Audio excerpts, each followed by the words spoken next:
को कहते रहे गुरुजी आपको याद है? मैंने कहा मुझे बहुत अच्छी तरह से याद है। महिपाल जी प्रयास करते रहे, और मैं बताऊं, मैं हरियाणा में था, महिपाल जी ने मेरे को कहा शेखर साहब के पास आपको चलना होगा। मैंने कहा मैं हरियाणा हूं। कहा आप सीधे जयपुर पहुंचो, मैं इधर से आ रहा हूं। मेरी बात गजेंद्र सिंह जी से हो गई।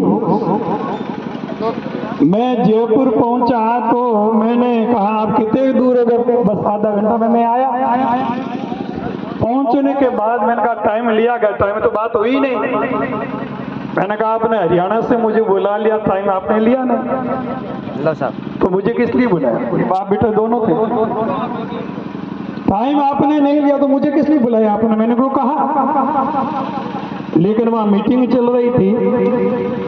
महिपाल जी ने कहा अपन एयरपोर्ट चलेंगे, वहां टाइम मिलेगा। जैसे ही वो निकलने लगे तो अब सामने रास्ते में खड़े हो गए, और खड़े हो गए तो उन्होंने गाड़ी रोकी। लोगों से तो फाइलें ले रहे थे, गाड़ी उन्होंने रोकी नहीं। जैसे मेरे को देखा गाड़ी रोके, नीचे उतरे, प्रणाम किया। जो पबाराम जी और इनके बीच में बात है, इनके सामने मैंने को ये बात कही। कहा गुरुदेव मैं पूरी कोशिश करूंगा। ये बात इन बाप बेटों दोनों के सामने कही। एक भाई और भी साथ में था, एक भीलवाड़ा के मेरे साथ में और था। मैंने महिपाल जी को नहीं कहा, लेकिन मेरे मन में था, मेरे मुंह से शब्द निकला था कि मैंने महिपाल जी के लिए कहा है। मैंने मेरे स्तर पे प्रयास किया। मैंने कमल पटेल, जो एक बार वहां के कृषि मंत्री भी रहे हैं, ऊर्जा मंत्री भी रहे हैं, मैंने उनसे कहा, मैंने कहा राजनाथ सिंह जी से बात। मैंने ये बात इनको कही नहीं, आज आपके सामने कह रहा हूं, और किसी को डाउट हो तो भी बात कर सकते हैं। वो वहां गए, उन्होंने बात की, और राजस्थान के मुख्य चुनाव प्रभारी उन तक भी वो पहुंचे। लेकिन वहां जाने के बाद मेरे पास में बात आई, गुरुदेव बात यह है, ऊपर से आदेश ये हुआ है कोई किसी की सिफारिश नहीं करेगा। जो ऊपर से निर्णय होगा वो निर्णय सबको मान्य होगा। उसके बाद मैं चुप हो गया। फिर भागीर जी आए बहने वाले मेरे पास, उनके लिए भी मैंने कहा। उनकी भी बात होते होते आकर के वही बात रुक गई। रुकने के बाद जब टिकट फाइनल हो रहा था, 3 नाम आगे चल रहे थे, पब्बाराम जी से भी आगे। एक आपका IAS अशोक है, क्या नाम है, एक देवेंद्र का चल रहा था, एक देवेंद्र के भांजे का चल रहा था। वहां जो स्थिति जिस पे निर्णय किया, तो उन्होंने कहा ये कौन व्यक्ति कितना वोट ला सकता है। सर्वे के आधार पे इन्होंने बताया देवेंद्र 5000 वोट ला सकता है, इसका भांजा लगभग इतना ही ला सकता है। हो सकता है वो IRS से वो 10 पहुंच जाए। इतने अन्य कैंडिडेट ला सकते हैं। पब्बाराम जी का नाम आया का सर्वे के अंदर सबसे ऊपर नाम इनका चल रहा है। इन्हें तो पब्बाराम की कोई टिकट जोर चल रहा था, नहीं किसी और का चल रहा था। ये वहां जो निर्णय हुआ वो मैं घटना आपको बता रहा हूं, जो मेरे को वहां से समाचार मिला। अगर पब्बाराम जी के प्रति मेरे मन में होता तो मैं इनके साथ नहीं जाता, होता तो उनके पास मैं जाकर के वहां सिफारिश नहीं करवाता। और मैंने इनको कहा तक भी नहीं, बिन कहीं मैंने प्रयास किया। लेकिन मेरा आपसे अनुरोध है, अब तक आप लोगों ने जितनी भी चर्चाएं की है, ये चर्चा अगर 6 महीने पहले होती तो आज जो विचार यहां प्रकट कर रहे हो ये साकार होता हुआ नजर आता। लेकिन हर चीज समय पे की गई अपना प्रभाव दिखाती है, मूर्त रूप में सामने आती है। अगर आज हम सब इस जाजम पे बैठे हैं, अपन सब विष्णुई हैं, अपन अपने को बहुत अच्छी तरह से जानते हैं। हम जब इकट्ठे होते हैं, क्या बोलते हैं, खड़े होने के बाद हमारे क्या विचार होते हैं, ये भी हमसे छिपे हुए नहीं। मतीरों का भारा ने तो बंदा रहने बंदरे वाला। इसलिए महन जी ने अभी जो बात कही, या आप में इतना मौजूद है, आप सब संगठित रह सकते हैं, तो जजों पे यहीं बैठ कर निर्णय कीजिए। अन्यथा मेरी बात को अच्छी तरह से समझना। नाथूराम निर्दास बलराम जागड़ लोकसभा अध्यक्ष थे उस समय। पुष्कर के मंदिर के उनके अपने धर्म मंदिर के बराबर उनकी धर्मशाला। उन्होंने पूरे जाट समाज को संगठित करके एक बात कही, हम राजनीति वाले लोग हैं, हम क्या बोलते हैं, कहां बोलते हैं, किस पार्टी में है, आपको उस पर ध्यान नहीं देना। जाट के बेटे और बेटी को एक ही बात का ध्यान रखना है, वो किसी भी पार्टी में कुछ भी बोल रहा है, आपको वो नहीं सुनना है, आपको वोट जाट को देना। मेरा कहना, अकल नहीं तो थोड़ी नकल अपने को भी करनी चाहिए। अगर बिश्नोई का बेटा राजनीति में आगे आता है तो एक मत होकर के सब व्यक्ति के विचारों से ऊपर उठ करके बिश्नोई के बेटे को वोट देना चाहिए, चाहे बीजेपी में हो चाहे कांग्रेस में हो। आपका अगर प्रतिनिधित्व होगा, सुन लो पहले, क्षेत्रीय बोल दूंगा, सब बोल दूंगा, मुझे बोलने का शौक नहीं है। बोलो जम्बेश्वर भगवान की। मेरा महिपाल जी से विशेष रूप से आग्रह है, जम्बू जी भगवान का देखा ए देखा, सुना ए सुना, क्षमा रूप तप की। क्या कहा? देखा ए देखा, सुना ए सुना। मतलब आपने परिवार में ऐसी घटना अपनी आंखों से देख ली, और वो घटना अगर परिवार में आप बता दो, परिवार के मिटने में एक मिनट नहीं लगे, ऐसी घटना। लेकिन बुद्धिमान आदमी क्या होता है, परिवार में एकजुटता रखने के लिए वो जहर की घूंट पीती जाता है, क्योंकि परिवार संगठित होगा, परिवार बिखरेगा नहीं, मजबूती बनी रहेगी। इसी तरह से बहुत सी बातें हमें कानों से सुन लेते हैं, और वो बात अगर हम दूसरों का आगे करते हैं, वहां रक्तपात हो सकता है, बिखरा हो सकता है, कुछ भी हो सकता है।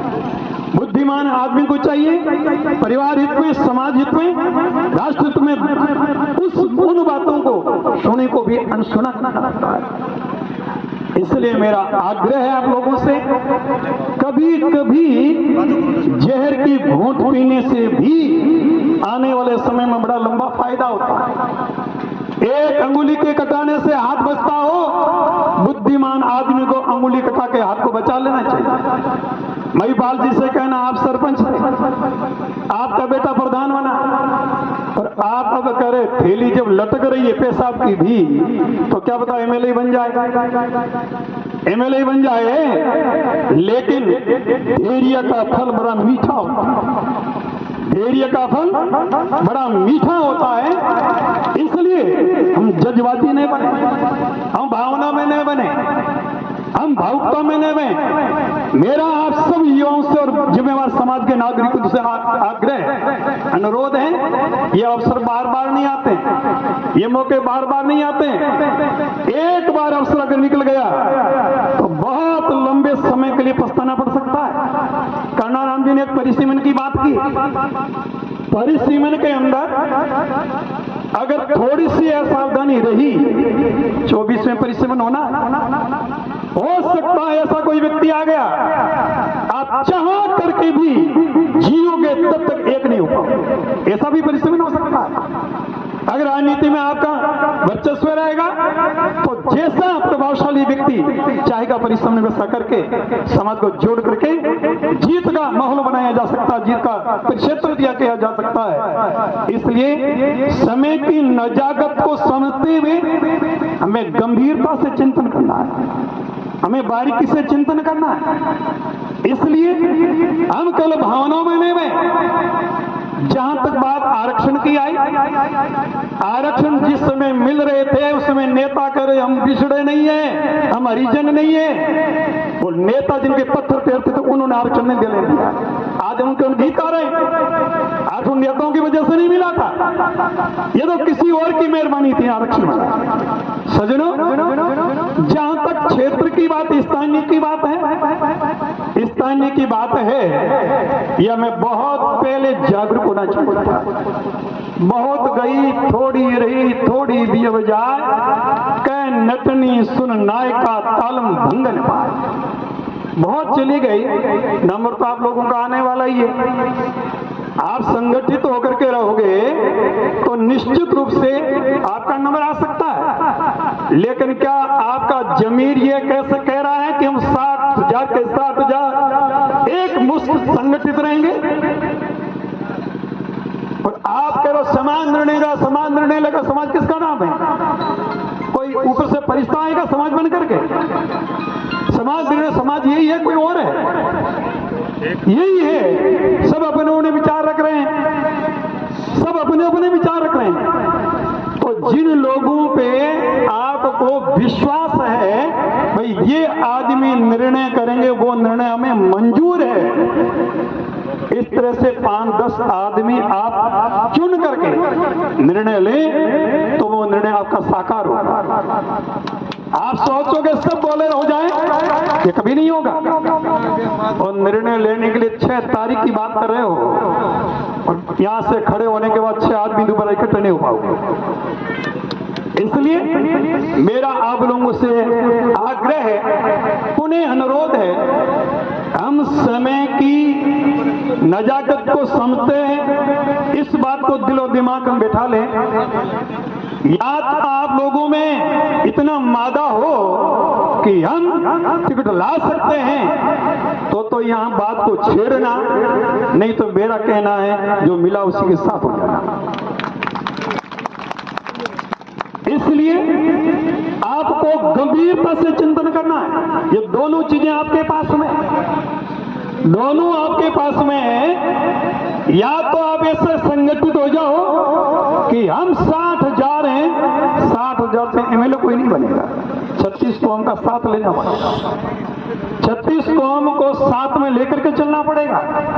लेकिन ये तब होगा जब कांग्रेस और बीजेपी से ऊपर उठ करके आप सोचोगे, और ये आपको लगता है संभव हो सकता है, तो आप सब यहां बैठे कर लीजिए चिंतन। हम अगर चाह रहे हैं सब एक हो जाएं, लेकिन चाह रहे हैं टिकट बीजेपी की, ये भी दिमाग में रखना। हम कह रहे हैं स्थानीय चाह रहे एक हो जाएं, तब हमको टिकट वापिस करो, टिकट हम लाएं, और टिकट तो बीजेपी की होगी ना। हा? ये सब एक हो जाओगे?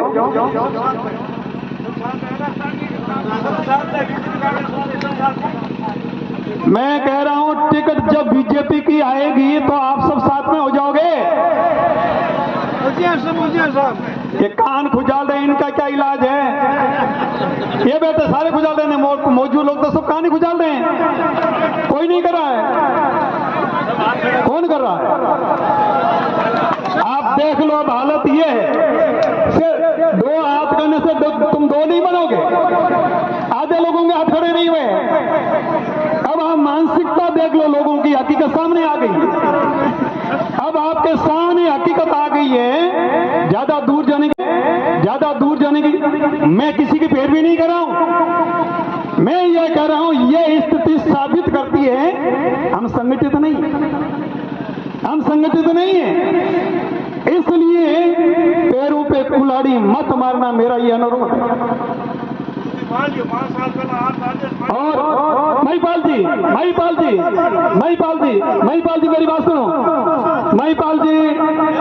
मेरी बात सुनो, महिपाल जी मेरी बात सुनो। वो आदमी कोई अमर नहीं रहेगा। महिपाल जी के तो बहुत 60 साल और जिएंगे, 60 साल और जीना महिपाल जी को, तो वो अमर रहने वाले नहीं है। मैं वकालत नहीं कर रहा हूं, मैं ये कह रहा हूं आप 2 में से एक निर्णय कीजिए। स्थानीय लाओगे, निर्दलीय खड़े होंगे क्या आप? हाँ, वो बात अलग। अगर वो होता है ना तो कोई तकलीफ नहीं है।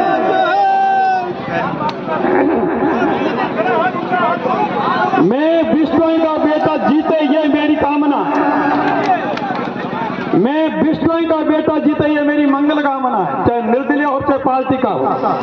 मेरी कामना विष्णु का बेटा जीते।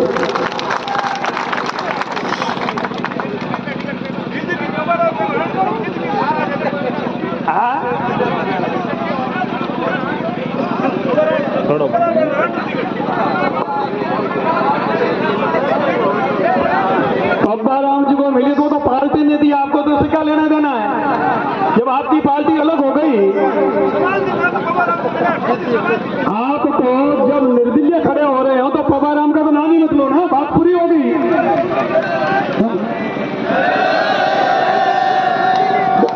आप जब निर्दलीय की बात करो, पब्बा राम की नाम ही भूल जाओ ना फिर।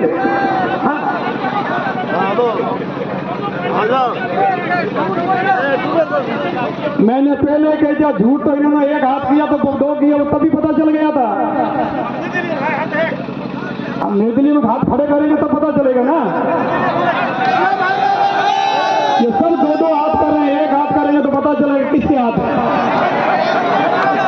आधे लोगों के हाथ है, देख लो, आधे लोगों के भी हाथ नहीं, निर्दलीय भी दो हाथ नहीं, दो हाथ करके तो किसको दिखाओगे? बोले जुम्बेश्वर भगवान की।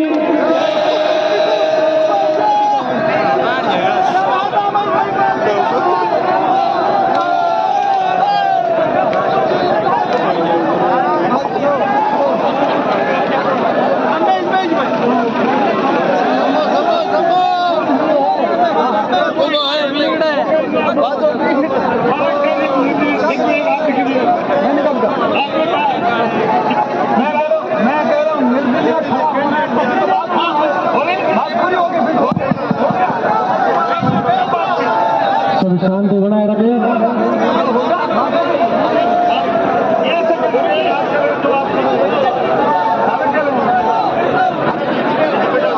मेरा अनुरोध, नीचे बैठो, एक बार से भी एक बार नीचे नीचे विराजो, नीचे विराजो, नीचे।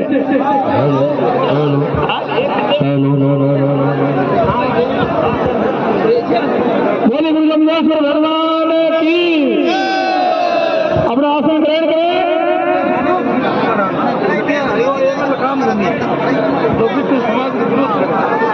सभी सज्जनों से निवेदन है, अपना आसन ग्रहण करें।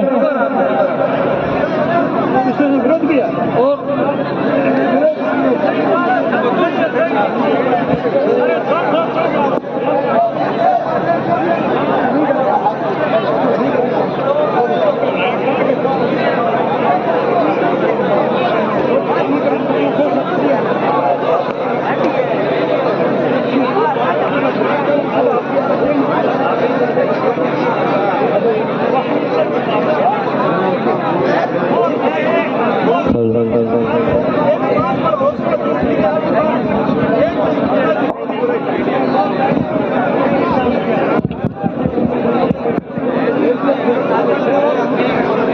जय बोलो जम्बेश्वर भगवान की जय। गुरुजी, इस फड़ौदी विधानसभा का मैं आभार हूं, परंतु मैं चुनाव नहीं लड़ना चाहता। ये फड़ौदी समाज किसी बच्चे को लड़ाएगी, हम साथ रहेंगे, हम निर्दलीय पे रहेंगे। अब सबको मंजूर है भैया? कोई कांग्रेस बीजेपी नहीं है, हम सतीश कौम का सहयोग लेंगे। इसलिए हमने भी विष्णु समाज को इकट्ठा किया है। एक तो कांग्रेस दिया है किसी और को, एक बीजेपी दिया पब्बा राम जी को, वो आपका टिकट लगे आपके पास। हम ये सतीश कौम का साथ भी लेंगे, हमारा समाज ये टिकट देगा, उस समाज के साथ सब लड़के सतीश कौम का सहयोग लेंगे। ये आपको मंजूर है? चाहे मुसलमान हो, इस फड़ौदी विधानसभा के सतीश कौम के मन जीतेंगे, ये फड़ौदी की विधानसभा के नागरिक जीतेंगे, विष्णु समाज जीतेगा और 36-35 साथ हमारा सपोर्ट करेगी। आशा है, अपेक्षा है। उनके उपरांत हम विफल हो गए, जम्बेश्वर भगवान ने कोई उसमें मंजूर नहीं है, तो आने वाले पीढ़ी हमारा विधानसभा का फड़ौदी का एमएलए होगा होगा होगा होगा। ये अपन तुम एक ही कमजोर नहीं हो, सबके पास बात है। पिछले साल पब्बा राम ने किसी पैसे दिए, किसी बंदे को विष्णु को उठा कर देख लो, अपन साथ में रहेगा। मेरा कोई तमन्ना नहीं है खड़ा रहो, आप उठाओगे, आप नाव लोगे, उसके साथ में रहूंगा।